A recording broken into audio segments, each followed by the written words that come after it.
He returned home without warning, and what he saw shook him to his core: his children praying with the maid, and a dark secret waiting at the door. What happened next changed everything. Watch till the end. This emotional story is filled with betrayal, redemption, and a twist you will never forget. Before we begin this powerful story, make sure to subscribe and click the bell icon so you never miss our life-changing content. Like, comment, and share to support the channel and help us reach more hearts. This is more than just storytelling. Each video delivers a meaningful moral lesson designed to inspire, heal, and uplift. The millionaire returned unexpectedly and saw the black maid praying with his 3 kids. He froze. My name is Thomas Wycliffe, 47 years old, CEO of Wycliffe Industries. A self-made billionaire, or so they say. But wealth never insulated me from loneliness or regret.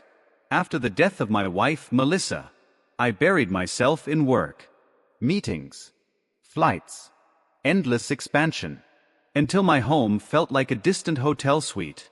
And my 3 children, Zara, Eli, and Noah, became strangers living under my roof. I convinced myself they would understand one day, that it was all for them. But the truth? I was running from memories, from grief, from the fear of failing them, just like I failed her. To care for the children, I hired a full-time live-in maid, a woman named Grace. Black, middle-aged, quiet. She came from a background far different from mine. Humble, grounded. She spoke softly and moved like she never wanted to disturb the air. I barely noticed her. I saw her once, reading bedtime stories to Noah. Another time, braiding Zara's curls. I thanked her in passing, then flew back out to Tokyo or Berlin or God knows where. But that one evening, I came back early.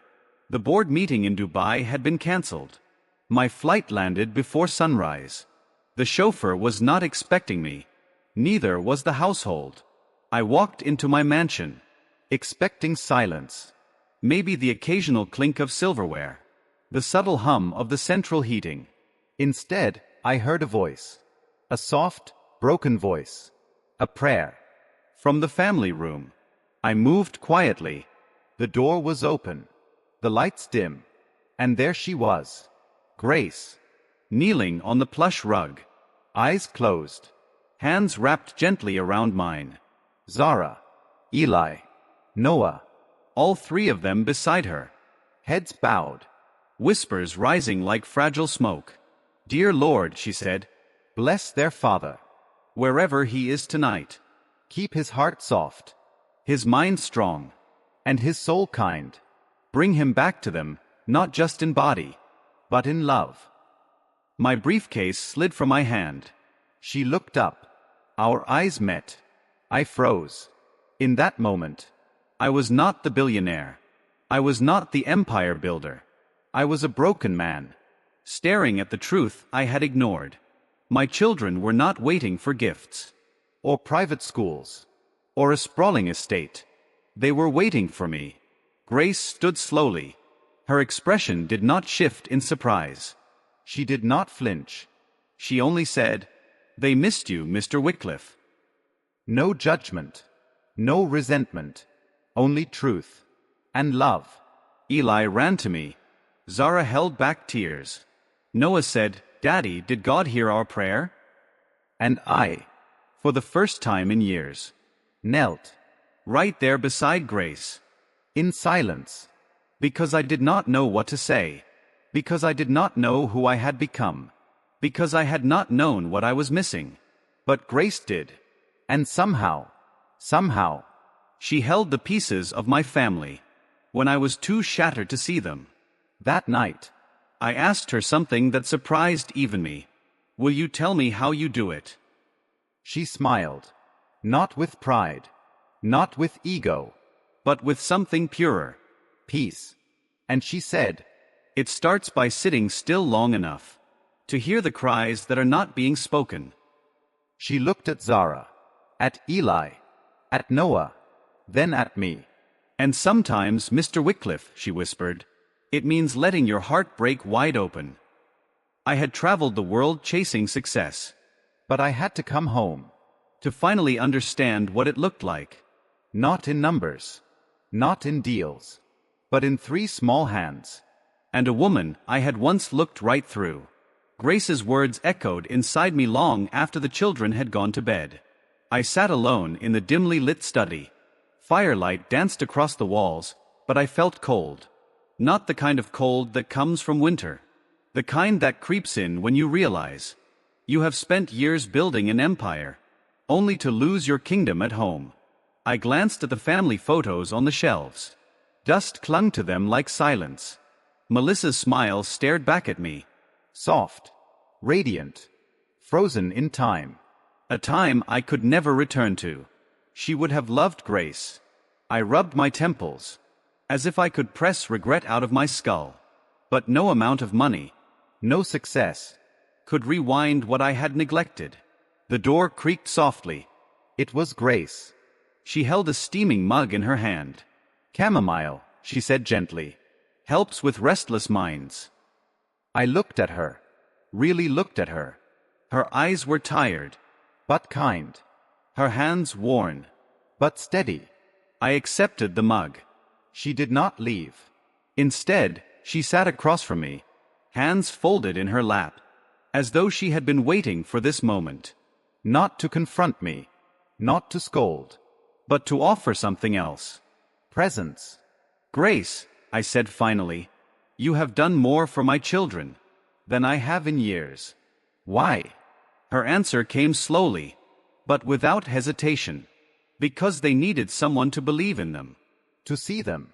And because I know what it feels like to grow up waiting for someone who never comes home. My chest tightened. You have children? I had a daughter, she said. Her voice nearly cracked.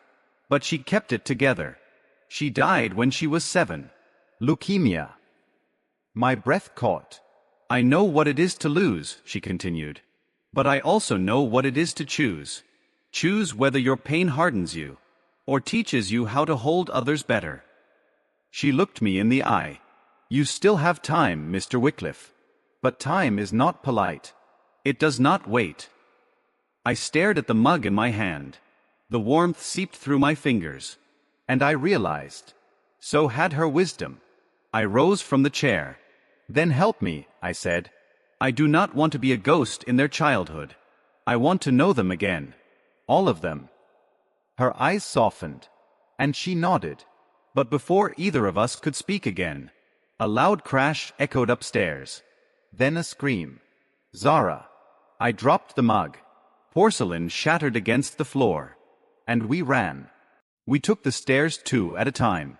Grace moved faster than I thought possible for her frame. But nothing could prepare me for what I saw. When I burst into Zara's room, she was crouched in the corner, shaking, her eyes wide with panic, arms wrapped tightly around Noah, who clung to her like a frightened kitten. Eli stood frozen near the window, his trembling hand pointing to the shattered glass on the floor. Someone had thrown a rock. It lay there, jagged, heavy, wrapped in a piece of paper. I rushed to the window. Outside, the security lights flickered. The garden was empty. The night, silent. My fists clenched. Grace bent down to Zara, cradled her, whispering soft words that I could not hear, but somehow felt. I picked up the rock, unwrapped the note.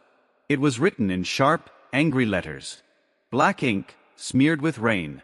It read, "You stole everything. Now watch what I take from you." My blood turned to ice. I stared at the words, trying to steady my breath. Grace stood and read the note over my shoulder. She said nothing, but I saw the tension in her jaw, the storm behind her calm. Who would send this? I asked. She gave me a long, searching look. Enemies come in many shapes, Mr. Wycliffe. Some wear suits. Others wear your past. I looked at her, startled. What do you mean? She turned her eyes back to the children. Noah was crying softly. Zara's lips moved in prayer. Eli stood silent, staring into the dark. And in that moment I realized. There was more going on than I had allowed myself to see. Have there been other threats? I asked. My voice cracked under the weight of guilt. She hesitated, then nodded once. Yes. Why did you not tell me? Her voice was steady, but laced with sorrow. Because you were not here. My heart sank. I had built walls of marble and glass, but never noticed the cracks forming in the hearts of the ones I loved most. I turned to the children, dropped to my knees. I am here now, and I promise, on everything I am, no one will hurt you. Not again. Zara looked at me with tear-filled eyes. Daddy, do you promise not to leave again? The weight of her question pressed into my chest like a stone, and I answered, not with words, but by pulling them all into my arms. Grace watched in silence, something unreadable in her eyes. Pain, hope, history. Then she said, quietly, to protect them, you will need to confront the man. You were before this moment. I looked up. She was right. And I knew then. This was not just about guarding my children. It was about earning them back. And facing the shadow I had cast for years. But before I could ask her what she meant, my phone buzzed. A number I had not seen in over a decade. Connor Maddox. A name I had buried with the rest of my past. I answered. Thomas, the voice said. Cold, calm, calculated. You should have expected this. My grip tightened around the phone. I stepped out of the room, shutting the door behind me, shielding the children from what I felt coming, from what I knew was already here. Connor, I said, my voice low, dragging a past I had tried so hard to forget. Back into the light. I do not know what you want, but I will not let you near my family. He laughed. That same hollow, venom-laced laugh that once echoed in the boardroom, before I took everything from him. Or so he believed. You really think you can protect them, he said. You abandoned them once. You handed me the knife. I just waited until you turned your back. What did you do? My voice was trembling. Not with fear. With rage. But he hung up. Just like that. Leaving only silence. And a promise. Of something far worse than threats. I stood frozen in the hallway. Breath shallow. Mind racing.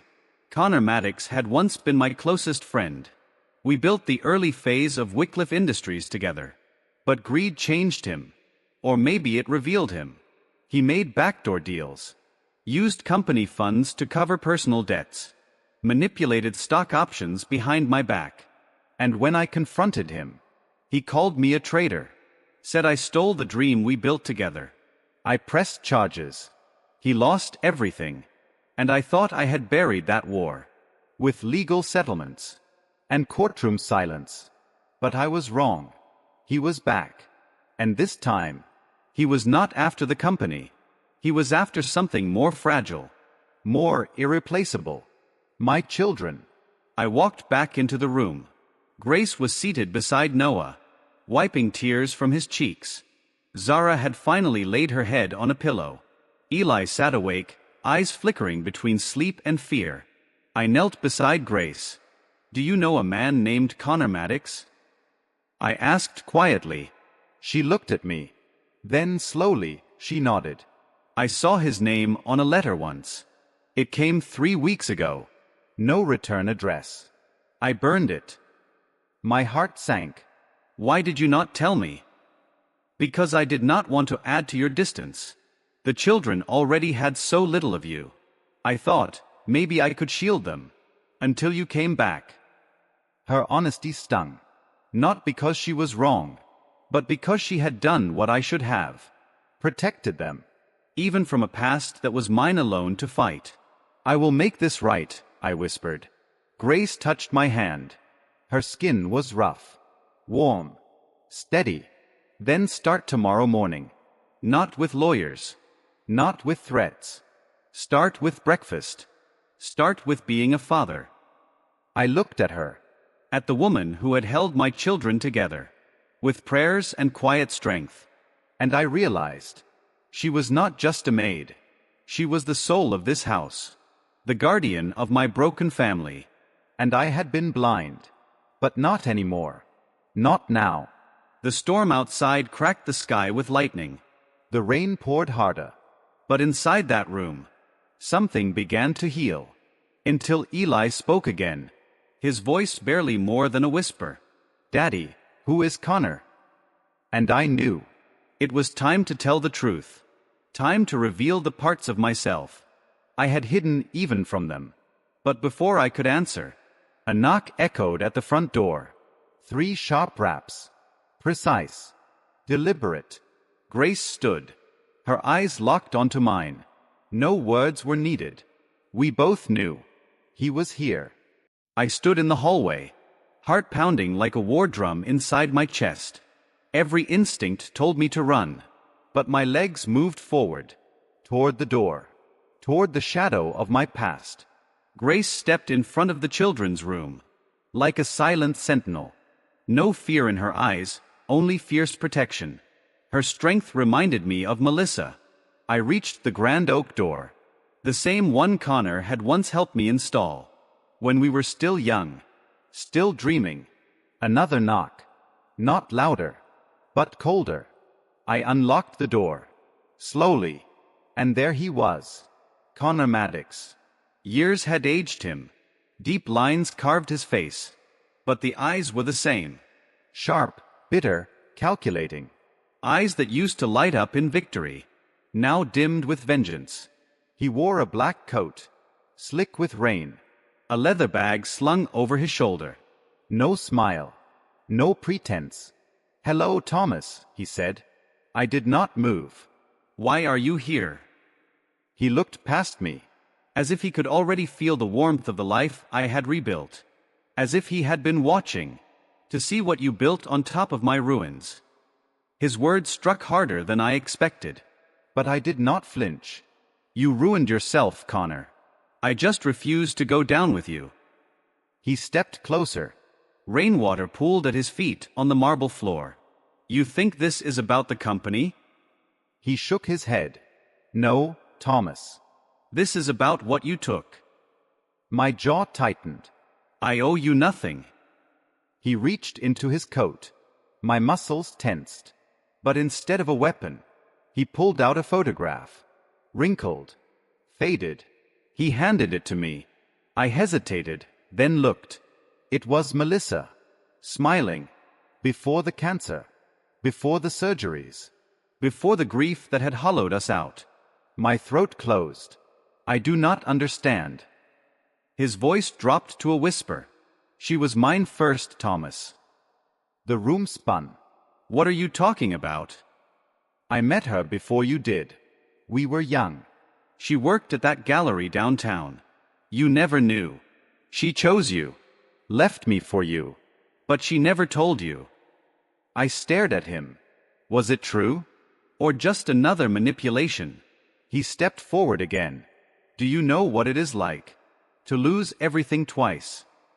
"No," I said, fists clenched at my sides. "But I know what it is like to lose a wife. To lose years of my children's lives. Because I was too blinded by success to see what really mattered." His expression cracked. For just a second. Then he smiled. A twisted, broken smile. "I do not want your house, Thomas. I do not want your money. I just want you to know. I am not done." He turned to walk away. But I could not let it end like that. "You threaten my family again, Connor. I will not bury it in silence next time." He stopped at the bottom step. Looked back. "This is not a threat, old friend," he said. "It is a promise." Then he vanished into the storm. I closed the door. Locked it. Every muscle in my body trembling. I turned and saw Grace standing at the end of the hall. She did not ask what he said. She just looked at me, with something between sorrow and strength. And she whispered, "Then it begins." The morning light crept in through the curtains, soft and golden, kissing the edges of a house that had known too much silence. But today, it was different. Laughter echoed from the kitchen. Noah banging spoons on the table. Zara teasing Eli over burnt toast. The sound wrapped itself around me. Like a blanket I did not know I had missed. Grace moved between stove and sink with ease. Still in her apron, humming an old hymn under her breath. She smiled when she saw me. Not because everything was perfect, but because something had shifted. I stepped in, Rolled up my sleeves, and began cutting fruit with Eli. Zara looked up. Are you really staying home today? I nodded. Not just today. Noah jumped into my arms. Sticky hands. Full heart. The weight of past mistakes had not disappeared, but it no longer ruled me. After breakfast, I stood outside in the garden. Connor's threat still lingered in the back of my mind, but they no longer paralyzed me, because I finally understood. The greatest wealth a man can hold is not in bank accounts or buildings. It is in the quiet daily choice To show up. To listen. to love, fully and without condition. Melissa's voice lived in my memory. Grace's strength now stood beside me. And my children. My heart. For years, I chased power. And in the process, I lost everything that truly mattered. But standing there, among laughter, prayer, and forgiveness, I found something far greater than success. I found redemption. Moral of the story. We often believe success is measured in titles, trophies, and numbers. But true success is found in the quiet moments. a child's smile, a shared prayer. A simple breakfast together. Do not wait until life forces you to stop. Slow down. Reconnect. Make space for what truly matters. Because in the end, it is not what you build with your hands, but what you build with your heart. That leaves the deepest legacy. Thank you for listening to this heartfelt story. If it touched your heart, share it, leave your thoughts in the comments, and remind someone today. You are never alone.